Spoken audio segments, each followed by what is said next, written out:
আমার মেয়ে, আমি এই হত্যাকাণ্ডের সুষ্ঠু বিচার চাই, ন্যায় বিচার চাই। আমি ধরা পড়ে না, ধরতে পারে পুলিশ এখনো।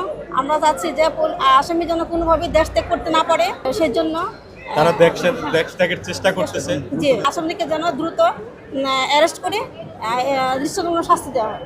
আমার মেয়ের হাজব্যান্ড সিফাত আলী, সে ছিল বদরাগী, বদমেজাজি। সে অল্পতেই রেগে যেত, আমার মেয়েকে মারধর করতো মানে নির্মমভাবে। সে শারীরিকভাবে, মানসিকভাবে সবসময় সে এগুলো করতো। তো ওই দিনে হয়তো বা করেছি, আমি বলতে পারবো না। তো ওর হাজব্যান্ড সিফাত আলী, সে রাত 1:56 আমাকে ফোন দেয়। ফোন দিয়ে বলে যে আম্মু বাসায় আসেন। আমি বললাম যে কেন, কী ব্যাপারে? তো রাতে তো আসেন, একটু এখনই আসেন। কেন, কী হয়েছে বলো? তো আপনার মেয়ে আর নাই। কে আর নাই? মানে এসে এই কথাটাই বলছে যে কে আর নাই। মানে আমি তো তখন মানে কান্নাকাটি করলাম। পরে দ্রুত পরে ওদের বাসার দিকে গেলাম। পরে সে আবার ফোন করলো যে আম্মু বাসায় আসেন না, আপনি ঢাকা মেডিকেলে আসেন, ঢাকা মেডিকেলে আসেন। ঢাকা মেডিকেলে গেলাম। তারপর যাওয়ার পরে ওখানে ও বললো, আবার ফোন দিল। সে ফোন দিয়ে আবার বললো যে ঢাকা মেডিকেলে না, বিআরবি হসপিটালে আসেন। পান্থপথে সেটা। তো বিআরবি হসপিটালে গেলাম, গিয়ে দেখলাম যে আমার মেয়েকে ইমার্জেন্সিতে ইসিজি করছে, আমাকে ঢুকতে দেয় নাই। ওইখানে তার হাজব্যান্ড সিফাত আলী ছিল না, তার গাড়ি ড্রাইভার ছিল, তার কাজের ছেলে ছিল, তার বন্ধু ছিল প্রেম, কাজী নেওয়াজ প্রেম, তাদের ম্যানেজার আজাদ, ওনারা ছিল। তার হাজব্যান্ড ছিল না। তারপরে আমি তো কান্নাকাটি করতেছি। ওর বন্ধু যে প্রেম, সে বললো যে আন্টি আপনি শান্ত হন, কান্নাকাটি করবেন না, আমি সব জানি। সিফাত আপনার মেয়ে একে মেরে ফেলেছে, প্রয়োজন আমি সাক্ষী দিব, সে এই কথা আমাকে বলছে। তারপর দেখি যে হঠাৎ করে মানে তারাও মনে উদা হয়ে গেছে। আমার মেয়ে লাশ রেখে তারা সবাই উদা হয়ে গেছে, সবাই পালিয়ে গেছে। তাকে সারারাতি কান্নাকাটি করে, সে খাওয়া দাওয়া করে না। সব বাচ্চারাই, মোটামুটি সব বাচ্চারাই, 4টা বাচ্চা তার, সব বাচ্চারাই কান্নাকাটি করে। আমি মার কাছে যাব, মাকে এনে দাও বলে মারে খুঁজে কান্নাকাটি করে।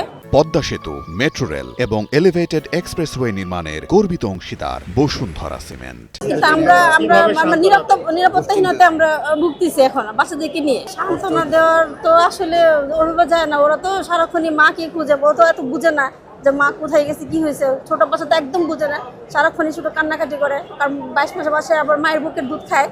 তাকে মানে কষ্ট হচ্ছে আমাদেরকে মানে সামলানো, মানে সারাক্ষণই সে কান্নাকাটি করে। এখন আমরা আমার মেয়ের হত্যাকাণ্ডের সুষ্ঠু বিচার চাই, ন্যায় বিচার চাই। ঘটনার প্রায় 14 দিন অতিবাহিত হলো, এখনও আসামিদেরকে গ্রেফতার করা হয়নি। আসামিরা অনেক প্রভাবশালী এবং বিত্তশালী, তারা যে কোনো মুহূর্তে তাদের দেশের সকল সম্পদ বিক্রয় করে দেশ ত্যাগ করতে পারেন। এই মর্মে তিনি বিজ্ঞ আদালতে আবেদন করেন আসামিদের বিদেশ গমনে নিষেধাজ্ঞার জন্য এবং তাদের এনআইডি কার্ড লকের জন্য।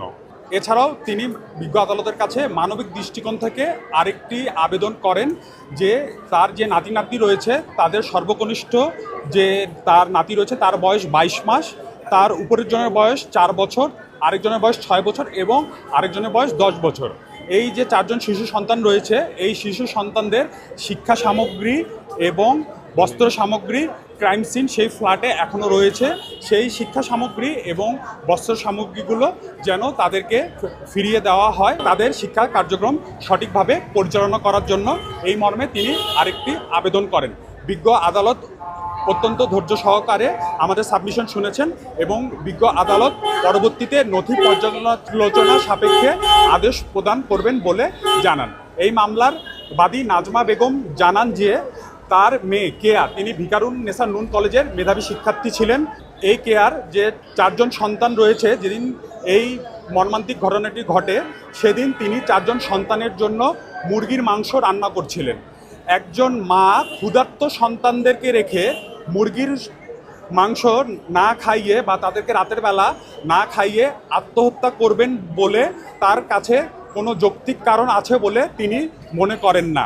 তাই তিনি এই মামলার আসামিদের গ্রেফতারপূর্বক সুষ্ঠু তদন্তের মাধ্যমে দৃষ্টান্তমূলক শাস্তি বিজ্ঞ আদালতের কাছে দাবি করেন। কেয়া হত্যাকাণ্ডের পর তাকে এবং তার হাজব্যান্ডকে আসামিগণ বিভিন্নভাবে হুমকি ধামকি প্রদান করেছেন।